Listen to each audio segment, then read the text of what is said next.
नमस्कार साथियों, मैं टाइम आपके अपने चैनल पर स्वागत करती हूँ। आज चर्चा गर्म है, राजनीति बेशर्म है और दिल्ली के जनता का तरफ ऐसा कि आप कभी सुने होंगे कि एक मुख्यमंत्री अपने को विश्व का ईमानदार घोषित कर चुका था और उसे भी आज उसी का सहयोगी घटक हार की माला पहनाने का कारण बना। लेकिन देखने में आया कि हार का कारण कांग्रेस नहीं बल्कि केजरीवाल की चतुर चौकड़ी की देन है कि खुद अपनी सीट नहीं बचा पाए। कांग्रेस ने इस बार संदीप दीक्षित को प्रत्याशी बनाया था। हालांकि संदीप दीक्षित से जितनी उम्मीद थी वो उतना वोट नहीं काट पाए, लेकिन कांग्रेस से अलग होकर अरविंद केजरीवाल के चुनाव लड़ने की रणनीति थी। दिल्ली सरकार में नाराज लोगों के सामने बीजेपी के अलावा एक और विकल्प होगा तो आम आदमी पार्टी को फायदा होगा। संदीप दीक्षित को इस बार केवल 4,568 वोट मिले हैं। जाहिर है कि अगर ये वोट अरविंद केजरीवाल को मिलते तो वो जीत जाते। अरविंद केजरीवाल को प्रवेश वर्मा से केवल 4,089 वोट कम मिले हैं, यानी कि संदीप दीक्षित अगर नहीं होते तो अरविंद केजरीवाल नई दिल्ली सीट जीत गए होते। पिछले 3 चुनावों में अरविंद केजरीवाल को नई दिल्ली सीट पर 50% से अधिक वोट मिलते रहे हैं। जाहिर है कि उन्हें हराना इतना आसान भी नहीं था। फिर भी बीजेपी कैंडिडेट प्रवेश वर्मा ने उन्हें धूल चटा दिया। जाहिर है कि कांग्रेस कैंडिडेट संदीप दीक्षित थी। उनकी हार के पर वह केवल एक कारण ही थे। दिल्ली विधानसभा चुनावों में इस बार नई दिल्ली विधानसभा सीट हॉट केक बना हुआ था, पर बीजेपी ने इस बार उनके सामने अपना तुरूप का इक्का लगा दिया था। इसके साथ ही कांग्रेस ने भी आम आदमी पार्टी को हराने के लिए यहां से अपना हैवीवेट उम्मीदवार उतारा। बीजेपी से प्रवेश वर्मा जो पूर्व मुख्यमंत्री साहिब सिंह के बेटे थे, तो वहीं कांग्रेस से पूर्व मुख्यमंत्री शीला दीक्षित के पुत्र संदीप दीक्षित कैंडिडेट थे। जाहिर है कि अरविंद केजरीवाल के लिए इस बार मैदान पहले जैसा साफ नहीं था। फिर भी अरविंद केजरीवाल पार्टी के सबसे बड़े नेता हैं, आम आदमी पार्टी के वैचारिक तौर पर आधार भी हैं। उनकी नई दिल्ली सीट पर हारने का मतलब है कि जनता ने उनकी पार्टी को ही नहीं उनको भी नकार दिया है। पिछले तीनों चुनावों में उन्हें इस सीट पर 50% से अधिक वोट मिले हैं।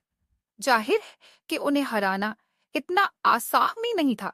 फिर भी बीजेपी कैंडिडेट प्रवेश वर्मा ने उन्हें धूल चटा दिया। आइए देखते हैं वह दूसरा कारण जो केजरीवाल का काल बना। नई दिल्ली सीट पर अधिकतर झुग्गी बस्तियों और कॉलोनियों को छोड़कर अधिकतर इलाके पॉश हैं, जहां रईस रहते हैं या अपर मिडिल क्लास और मिडिल क्लास की आबादी है। सांसदों के सरकारी आवास भी इसी सीट के इलाके में। आप ही अपने पहले, दूसरे और तीसरे चुनाव में अरविंद केजरीवाल को सपोर्ट करने वालों में केवल झुग्गी वाले और गरीब लोगों ने ही सपोर्ट नहीं किया था। उन्हें हर विधानसभा चुनाव में 50% से अधिक मिलने वाला वोट इस बात को तस्दीक करता है कि उन्हें सभी वर्गों का प्यार मिल रहा था। पर दिल्ली में साफ सफाई की व्यवस्था और यमुना नदी का सीवर बन जाना आदि इतना बढ़ गया कि लोगों को पूरी दिल्ली ही झुग्गी नजर आने लगी।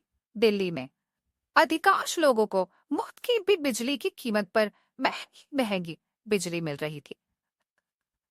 नई दिल्ली सीट पर अधिकांश लोग मध्य वर्ग के ही हैं। उन्हें लगता था कि उनके साथ धोखा हो रहा है लोकसभा चुनावों में। लेकिन नई दिल्ली, दिल्ली कैंट और आर के पुरम जैसी विधानसभा सीटों पर आम आदमी पार्टी के प्रत्याशी सोमनाथ भारती आगे थे। इन सीटों पर सरकारी कर्मचारी और पेंशन धारक बड़ी संख्या में रहते हैं। बीजेपी ने इसे देखते हुए ही 8वें वेतन आयोग के गठन का फैसला किया और साथ ही इनकम टैक्स स्लैब में बड़ा बदलाव भी काम आया। मध्य वर्ग को इस बार दिल्ली के विधानसभा चुनावों में बीजेपी के प्रचार की शुरुआत पीएम नरेंद्र मोदी के गरीबों को पक्के आवास की चाबी सौंपकर शुरू की थी।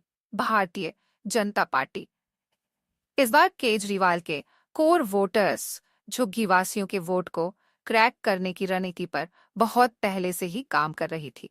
भारतीय जनता पार्टी ने जहां झुग्गी वहीं मकान देने का वादा किया है। बीजेपी ने झुग्गी बस्तियों में जाकर लोगों को समझाया कि किस तरह नरेंद्र मोदी की गरीबोन्मुख योजनाओं को अर्पित कीजिए। झुग्गियों में लोगों को बताया गया कि किस तरह झुग्गी वासियों के लिए कई जगह मकान बने हैं, पर केजरीवाल के असहयोग के चलते आज तक गरीबों को बांटे नहीं जा सके। प्रधानमंत्री नरेंद्र मोदी शाह अपने हर भाषण में झुग्गी वासियों को मकान देने का वादा करते रहे। मीडिया रिपोर्ट्स के अनुमानों के मुताबिक यहाँ वाल्मीकि मतदाताओं की तादाद 20 के करीब हो सकती है। ऐसा माना जाता है कि दिल्ली में वाल्मीकि वोट इस बार बीजेपी को बड़े पैमाने पर मिले हैं। वैसे भी दलित वोटर्स में जाटव वोट बीएसपी और कांग्रेस को मिलते रहे हैं। इस बार कुछ जाटव वोट कांग्रेस साथ भी गए हैं। संदीप दीक्षित को जो 4,568 वोट मिले हैं, उसमें अधिकतर जाटव और मुस्लिम वोट ही है।